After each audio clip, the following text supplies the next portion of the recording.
You are listening to Alex Nanlohi Podcast, to know the Lord and to make Him known.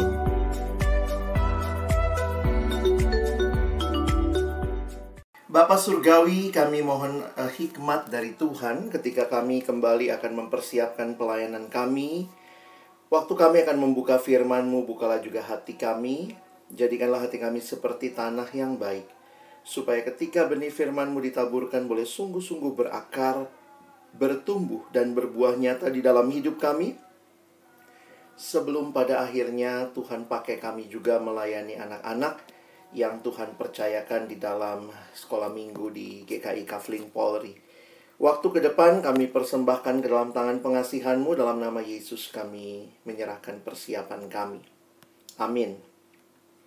Ya. Baik, selamat siang teman-teman sekalian. Ya, bersyukur buat kesempatan ini. Saya coba share screen sebentar. Nampaknya baru selesai acara dengan orang tua ya. Happy Mother's Day katanya. Baik. Hari ini hari ibu menurut International Mother's Day. Ya, tema kita adalah dipilih untuk memberitakan. Sebenarnya cuma 2 ayat. Mungkin saya kasih sedikit latar belakang, lalu beberapa pembahasan.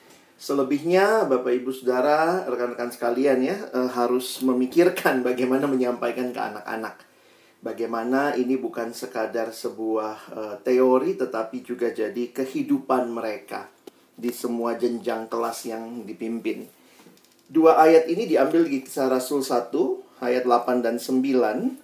Firman Tuhan berbunyi demikian. Tetapi kamu akan menerima kuasa kalau Roh Kudus turun ke atas kamu, dan kamu akan menjadi saksiku di Yerusalem dan di seluruh Yudea dan Samaria, dan sampai ke ujung bumi. Sesudah ia mengatakan demikian, terangkatlah ia disaksikan oleh mereka, dan awan-awan menutupnya dari pandangan mereka. Dalam konteks ini, ya, kenaikan Yesus ke surga, kalau kita lihat, dan ini juga jadi bagian penting di dalam kronologi pelayanan Yesus. Dia bukan hanya lahir, bukan hanya melayani, mengajar. Dia bukan hanya menderita, mati, dan bangkit. Namun dia naik ke surga. Lalu kemudian kita masih menantikan kedatangannya yang kedua kali. Kalau kita perhatikan sebenarnya di dalam ayat ini kita harus lihat konteksnya. Kalau mungkin Bapak Ibu sekalian ingin lihat konteksnya, sebenarnya murid-murid bertanya pada Yesus, Tuhan, maukah Engkau pada masa ini memulihkan kerajaan bagi Israel? Lalu Yesus menjawab di ayat 7, kamu tidak tahu kapan masanya, dan seterusnya. Lalu ayat 8 ini menjadi bagian, tetapi kamu. Jadi kalau kita baca, masa tiba-tiba kata tetapi? Dari mana kata tetapinya ya?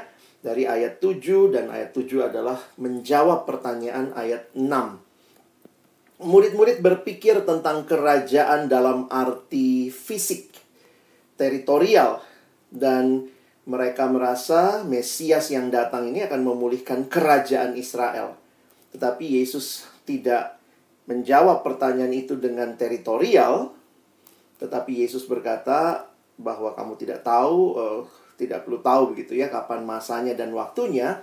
Tetapi apa yang menjadi tanggung jawab para murid. Makanya ayat 8 ini bisa kita kaitkan dalam kaitan Yesus terangkat ke sorga. Berarti bagian Yesus di dunia pada masa itu sudah selesai. Dan kemudian misi ini harus diteruskan oleh para murid.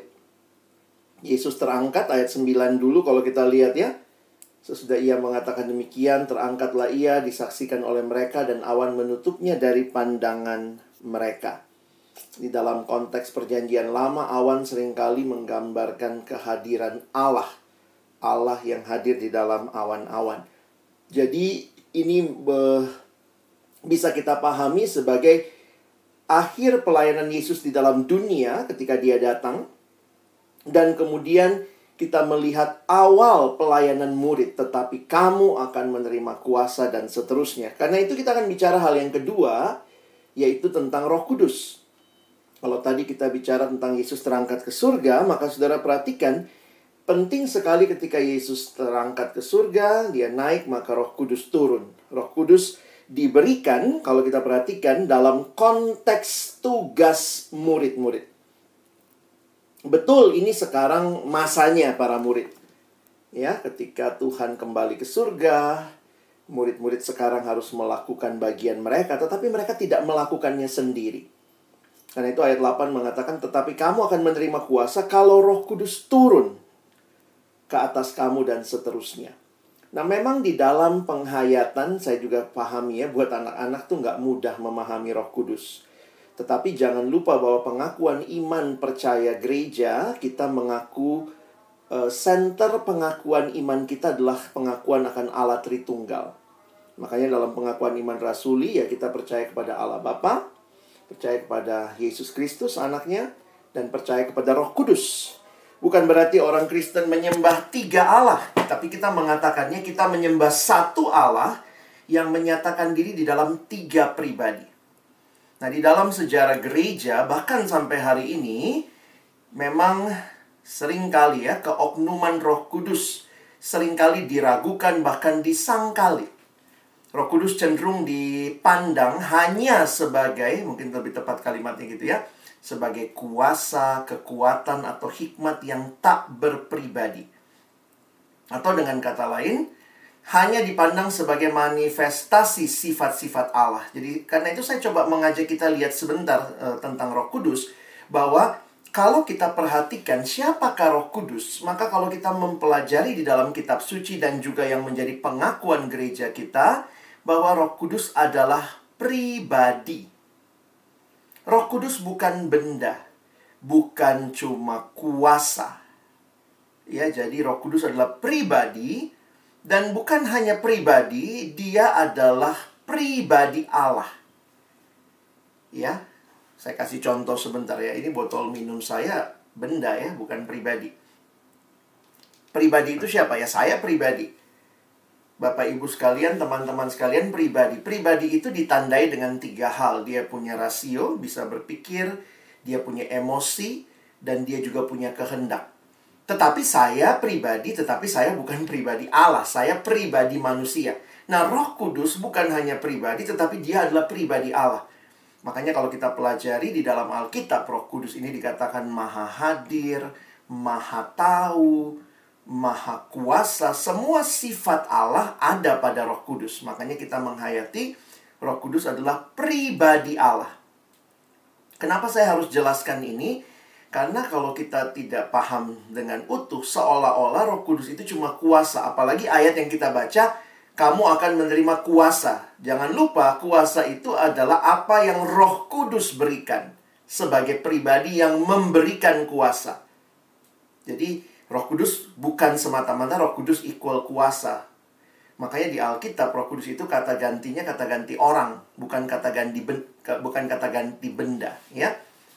Nah, memang penghayatan ini yang perlu kita terus ingatkan ya, pelan-pelan kepada anak-anak, menghayati tentang siapa Roh Kudus. Nah, di dalam timeline waktu, kalau kita perhatikan, Allah yang satu itu menyatakan diri dalam 3 pribadi, dan memang secara kronologis dalam sejarah kita bisa mengatakan di Perjanjian Lama misalnya eranya Bapa begitu ya. Tapi sekali lagi bukan berarti nggak ada Yesus, nggak ada Roh Kudus, tetapi secara fungsi dan karya kita melihat kepada Bapa, lalu Perjanjian Baru kepada Anak Yesus, dan kemudian kita lihat Yesus kan naik ke surga, ya itu yang kita hayati, dan kemudian masuklah era gereja atau dikatakan Roh Kudus, dan kita masih menanti Yesus akan datang kedua kali. Jadi makanya kita menghayati di dalam gereja bahwa Roh Kudus ini berkarya, ya. Apa yang Roh Kudus lakukan? Ya, Roh Kudus memberikan kuasa, Roh Kudus memimpin, Roh Kudus menyertai. Nah, itu semua istilah-istilah yang kita bisa pahami tentang apa yang Roh Kudus berikan bagi gerejanya. Nah, dalam ayat yang kita baca, Roh Kudus memberikan kuasa. Nah, saya langsung kaitkan. Ini kuasa bukan untuk showing power gitu ya. Kayak anak kecil mungkin bisa melihat, wah yang sana lebih hebat, powernya yang ini lebih banyak. Tetapi kuasa yang diberikan di dalam sebuah tugas untuk bersaksi. Yesus kembali, sekarang murid-murid, tapi murid-murid itu tidak bisa bersaksi dari dirinya sendiri dengan kekuatan mereka sendiri. Karena itu disuruh tunggu. Tunggu nanti Roh Kudus turun. Dan ketika Roh Kudus turun, kamu akan Roh Kudus itu memberi kuasa. Ya, coba perhatikan lagi ayatnya. Jadi jangan Roh Kudus equal kuasa. Saya pikir Roh Kudus lebih besar dari penghayatannya daripada kuasa. Walaupun memang Roh Kudus memberi kuasa. Jadi kalau kita baca ayatnya, jangan di-equal Roh Kudus sama dengan kuasa. Tidak. Baca baik-baik. Kamu akan menerima kuasa. Nah, kuasanya dari mana? Kalau Roh Kudus turun ke atas kamu. Dan untuk apa? Kamu akan jadi saksiku di Yerusalem, Yudea, dan seterusnya. Jadi, dalam satu tafsiran Alkitab yang sederhana, saya coba gali apa sih artinya kuasa ini. Atau kuasa ini kuasa untuk apa yang Roh Kudus berikan. Nah, sebenarnya Bapak Ibu Saudara bisa baca sepanjang kitab Kisah Rasul. Memang ada pendeta John Stott mengatakan itu sebenarnya bukan kisahnya para rasul.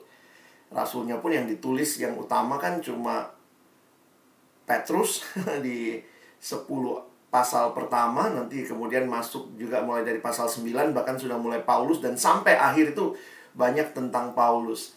Makanya kalau John Stott mengatakan sebenarnya ini adalah kisahnya Roh Kudus. Kisah Rasul adalah kisahnya Roh Kudus yang turun ke atas murid-murid.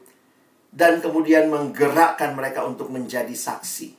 Nah, para rasul itu bukan kisah mereka sebenarnya, tapi kisah Roh Kudus yang menggerakkan mereka. Jadi kalau kita perhatikan tuh powernya untuk apa saja. Wah, kita bisa lihat di sepanjang Kisah Rasul berbagai kisah di mana kok luar biasa misalnya ya. Ketika mereka memberitakan Injil ada yang percaya, mereka memberitakan Injil ada orang yang dikuatkan. Waktu mereka ketakutan, mereka berdoa lalu kemudian Roh Kudus meneguhkan mereka. Nah, makanya saya kutip ini. The power believers receive from the Holy Spirit. Jadi kuasa yang diterima oleh para murid, orang percaya dari Roh Kudus itu termasuk di dalamnya yang memberikan keberanian ya, memberikan penguatan, keberanian, keyakinan, bisa memahami situasi, dapat insight begitu ya. Bahkan juga authority, ability, kemampuan dan juga authority. Jadi kita bisa lihat kisah-kisahnya. Jadi the disciples would need all this gift to fulfill their mission. Misinya apa? Sederhana. Akan menjadi saksiku. Kata saksi di sini dipakai kata martir ya. Jadi kata martir sebenarnya artinya sama dengan saksi. Cuma di kemudian hari mendapat tambahan karena dikaitkan dengan yang mati di dalam ketaatan kepada apa yang Tuhan katakan. Tapi sebenarnya semua saksi itu martir dalam arti kata bahasa Yunani. Dan kalau kita perhatikan, ini bukan hal yang baru. Sebenarnya Yesus sudah mengingatkan. Perhatikan di dalam Yohanes 15, ayat 26-27. Yesus berkata, jikalau penghibur yang akan kuutus dari Bapa datang, yaitu roh kebenaran yang keluar dari Bapa, ia akan bersaksi tentang aku. Jadi beberapa penafsir memang mengatakan Roh Kudus itu pribadi yang silent. Lebih banyak dikaitkan dia bersaksi tentang Kristus, ya. Tetapi kata Yesus, kamu juga harus bersaksi karena kamu dari semula bersama-sama dengan aku. Jadi kita bisa melihat panggilan untuk menjadi saksi karena memang Roh Kudus adalah roh yang memberi kesaksian. Dan ketika Roh Kudus datang, Roh Kudus diam di hati setiap yang percaya, maka orang itu pun akan bersaksi. Jadi kadang-kadang gereja saat ini bicara kehadiran Roh Kudus lebih banyak bicara tentang karunia roh. Dia bisa bahasa roh, dia bisa ini. Sebenarnya yang paling jelas bagi kita, tanda orang itu dipenuhi Roh Kudus adalah dia bersaksi tentang perbuatan-perbuatan Allah yang dia alami.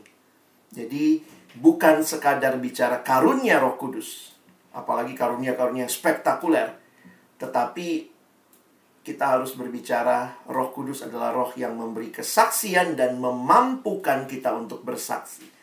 Jadi kalau ditanya siapa saksi itu? Tentu kita bukan para murid yang hadir, yang melihat pada waktu itu. Tetapi kita membaca kesaksian para murid. Di mana? Di Alkitab.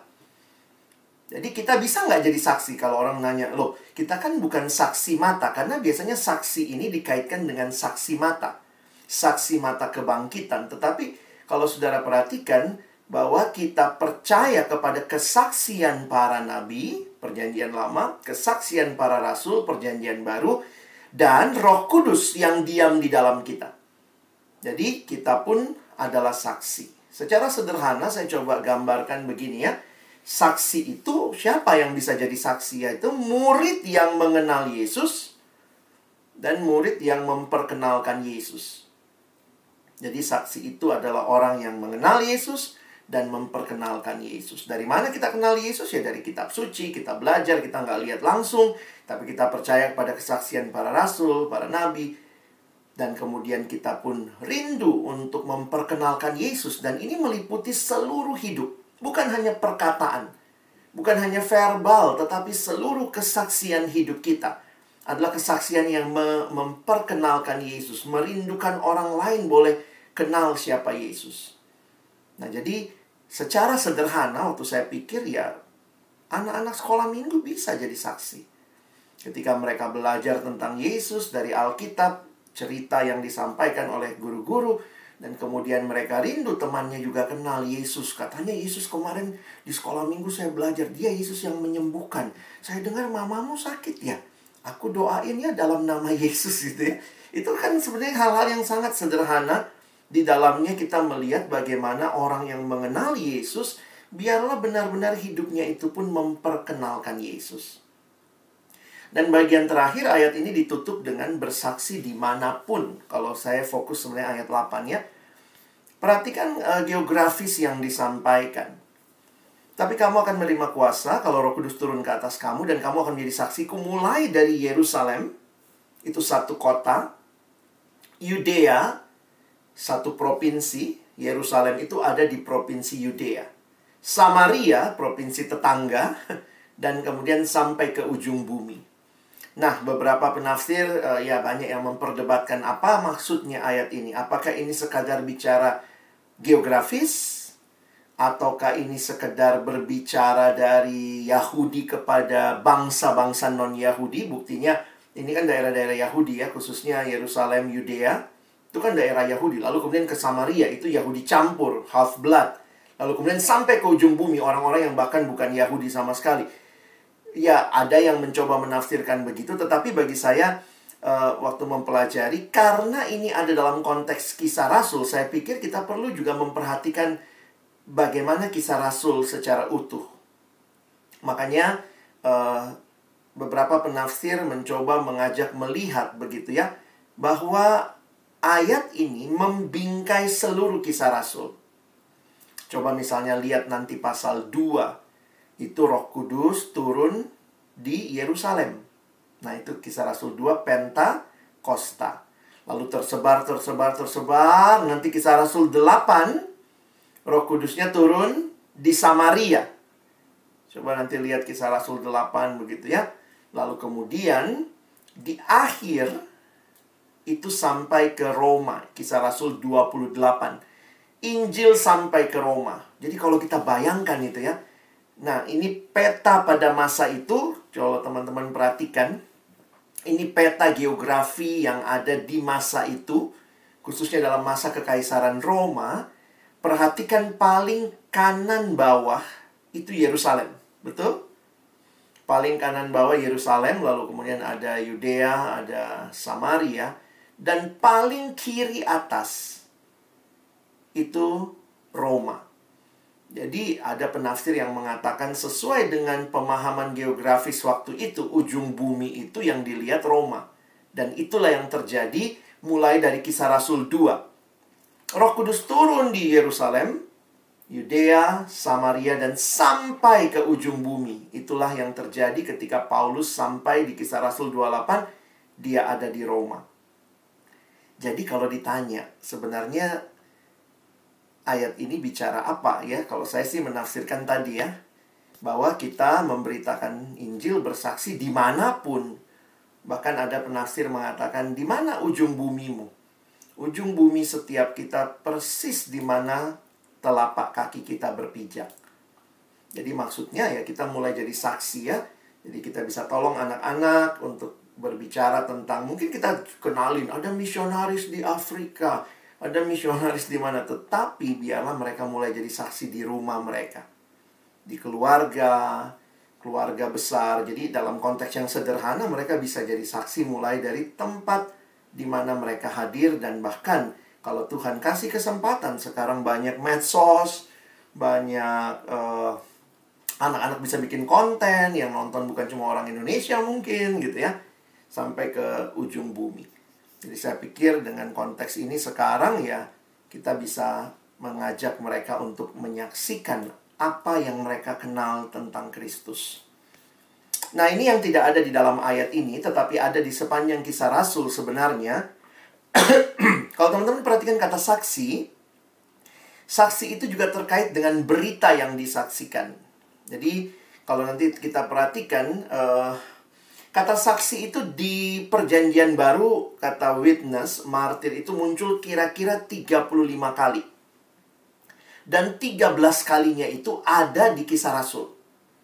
Nah, di bagian-bagian awal kitab Kisah Rasul, nanti teman-teman pakai konkordansi aja buka ya. Perhatikan, setiap kali bicara saksi itu dikaitkan dengan saksi kebangkitannya. Saksi-saksi kebangkitannya. Ketika pilih penggantinya Yudas, nanti baca Kisah Rasul 1 itu, mereka bilang kami harus cari penggantinya Yudas. Dan harus cari orang yang sudah bersama-sama dengan mereka sejak sebelum Yesus disalib gitu ya. Jadi itu bicara saksi kebangkitan. Nanti balik lagi lihat di pasal 2 saksi kebangkitan. Pasal 4 saksi kebangkitan. Sampai kira-kira pasal 7 itu semua istilah yang muncul. Saksi selalu kaitannya dengan saksi kebangkitan. Karena mereka saksi mata. Karena itu kalau saya perhatikan, sebenarnya apa sih yang disaksikan? Yang kita saksikan itu adalah Yesus yang mati dan bangkit. Tentu, semua berita tentang Yesus itu penting. Ya, semua berita tentang Yesus penting. Tetapi, kalau harus disamerikan lagi, yang dianggap paling utama dari kehidupan Yesus adalah kematian dan kebangkitannya. Kenapa kita bisa menyimpulkan begitu? Nah, teman-teman nanti bisa lihat aja ya. Saya pakai satu analogi di mana di dalam Alkitab cuma 4 Injil yang mencatat, cuma ada 4 Injil. Dan 4 Injil itu cuma 2 yang mencatat kelahiran Yesus, Matius sama Lukas. Tetapi semua Injil mencatat kematian dan kebangkitan Yesus. Itu 4 Injil ada. Bahkan nampaknya ceritanya itu semua fokus ke situ. Makanya waktu Paulus juga bicara di 1 Korintus 15, dia bilang begini. Sebab yang sangat penting telah kusampaikan kepadamu, yaitu apa yang telah kuterima sendiri, ialah bahwa Kristus telah mati karena dosa-dosa kita, sesuai dengan kitab suci, bahwa ia telah dikuburkan, dan bahwa ia telah dibangkitkan pada hari yang ketiga, sesuai dengan kitab suci. 2 kali diulang ya. Sesuai dengan kitab suci. Bahwa ia telah menampakkan diri kepada Kefas dan kemudian kepada ke-12 muridnya. Jadi bangkitnya bukan ilusi, karena dia menampakkan diri. Jadi ada saksi matanya. Waktu kita baca ayat bawahnya, bahkan Paulus bilang beberapa dari mereka masih hidup sampai hari ini. Kenapa ini penting? Karena saya juga kutip ya, Pendeta John Stott mengatakan kalau kita lihat Injil berfokus kepada 2 gospel events. Kematian Kristus dan kebangkitan Kristus. Makanya kalau kita bicara KKR, biasanya yang kita beritakan itu ya tanda kutip kematian dan kebangkitan Kristus. Bukan berarti tidak penting kelahirannya, kan kita rayakan Natal juga. Bukan berarti tidak penting pengajaran-pengajaran Yesus, tetapi memang puncak dari karya Kristus adalah kematian dan kebangkitannya. Dan inilah yang harusnya diberitakan. Tetapi juga, kalau kita perhatikan, waktu Paulus bicara ini, coba kita lihat sebentar. Paulus misalnya berbicara di Roma pasal yang ke-6. Roma pasal yang ke-6, di dalam ayat yang ke-11, maaf saya nggak tulis di depannya, tapi nanti teman-teman bisa lihat ya, Paulus mengatakan demikianlah hendaknya kamu memandangnya, bahwa kamu telah mati bagi dosa, tetapi kamu dan hidup bagi Allah.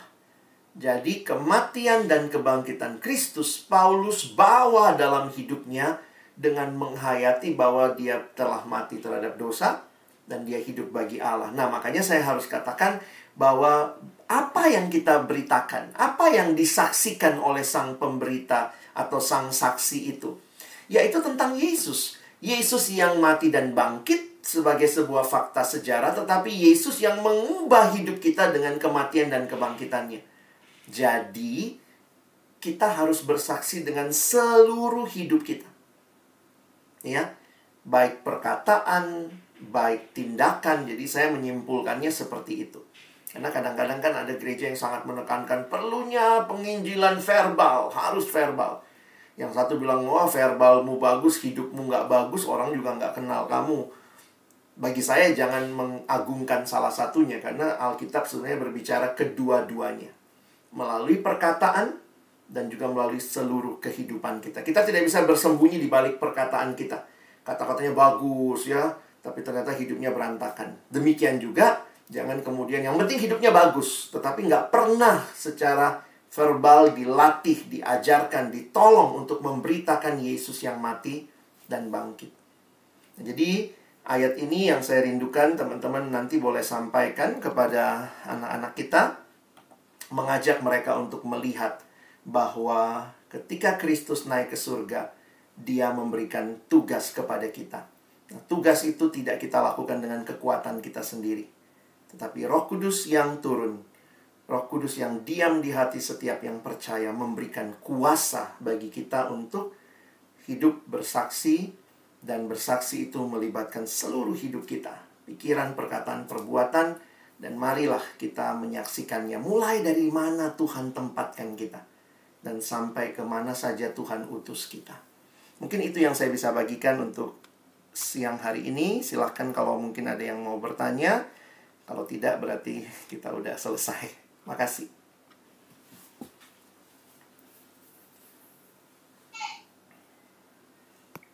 Terima kasih Pak Alex. Sama-sama. Buat sharingnya, Koko Cici mungkin ada pertanyaan. Kalau dari saya cukup jelas. Ini Bang, kalau kita mau disampaikan ke kelas kecil dan kelas besar, kira-kira penekanannya untuk kelas kecil apa ya yang mudah dimengerti? Maksudnya apa? Prestasi dengan cara apa? Kan kelas anak-anak baby, anak balita-balita. Cara prestasinya bagaimana? Dan juga dengan yang kelas besar bagaimana? Thank you Bang. Anak kecil belum terlalu bisa menerima konsep yang terlalu abstrak. Jadi mungkin lagu-lagu bisa menolong ya. Mungkin lagu-lagu kita perkenalkan ya. Roh Kudus turun gitu ya. Yang apa, ya Yesus naik, Roh Kudus turun. Nah itu lagu-lagu yang kita bisa mulai tanamkan lah. Soal nanti mereka mungkin memahaminya kemudian, tapi mereka udah terbiasa menyanyikannya. Lalu kemudian fokuslah kepada hal-hal yang bisa mereka pahami. Misalnya tentang aplikasi praktis ya. Mungkin bagaimana menggunakan tangan, menggunakan mulut, menggunakan hidup untuk bersaksi. Jadi saya pikir memang banyak kali kan anak-anak agak susah. Bukan agak susah ya, tidak mudah lah. Tidak mudah langsung menerima konsep. Apalagi kalau kita terbiasa bicara konsep abstrak ya. Makanya lagu-lagu itu bisa menolong karena mungkin itu mereka ingat. Saya sih lihatnya gitu kali Pak. Nanti kalau kelasnya sudah mulai agak besar, mungkin kalau sudah yang SD gitu ya, kita bisa tolong untuk melihat gitu. Sekarang bagiannya Roh Kudus. Nah, Roh Kudus itu seperti apa ya? Kita coba menjelaskan dalam... Saya selalu ingatkan mungkin lebih baik kita langsung menjelaskan dalam kaitan tugasnya. Roh Kudus diberikan untuk menolong kita bersaksi. Jadi ketimbang menjelaskan Roh Kudus saja, ini Roh Kudus adalah ini bingung, ini apa sih yang dimaksud? Tapi kita kaitkan seperti ayatnya. Ayatnya bilang kan diberi Roh Kudus turun, diberi kuasa supaya kita bersaksi. Jadi kita bisa bersaksi, kita bisa berkata-kata, kita bisa melakukan berbagai hal dalam hidup itu sebenarnya karena Roh Kudus yang memberikan kita kuasa, memampukan kita. Nanti bisa dilihat aja ya. Tapi mungkin fokusnya kepada sekarang bagian kita jadi saksi. Nah, itu yang kita coba perkenalkan di setiap tahap jenjang anak-anak ini. Oke, thank you Bang. Sama-sama.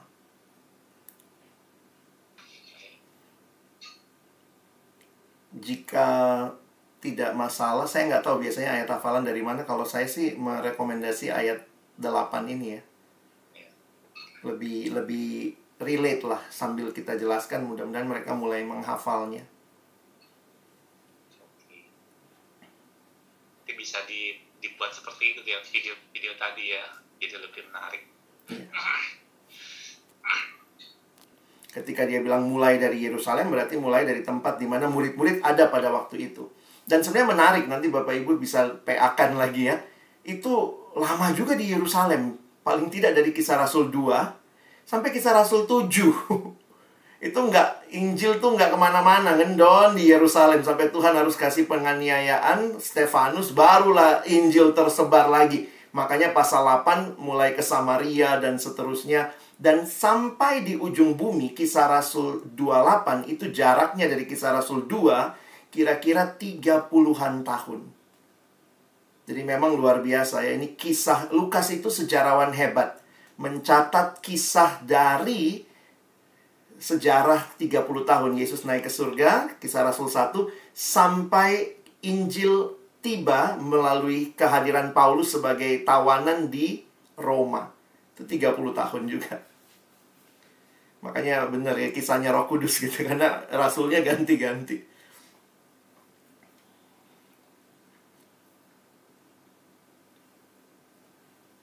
Lukas ya, Pak Iya, Alex. betul. Untuk bisa menuliskan dan Menuliskan mencatat semua dengan itu. akurat. Dan ya Lukas kan pakai research ya. Kalau kita lihat ya, nampaknya dia research, dia tulis di Lukas 1 ayat 1 sampai 4. Jadi metode research sah buat gereja. Saudara yang kerja di research perlu juga ya bikin survei data gitu ya, itu menolonglah pertumbuhan gereja.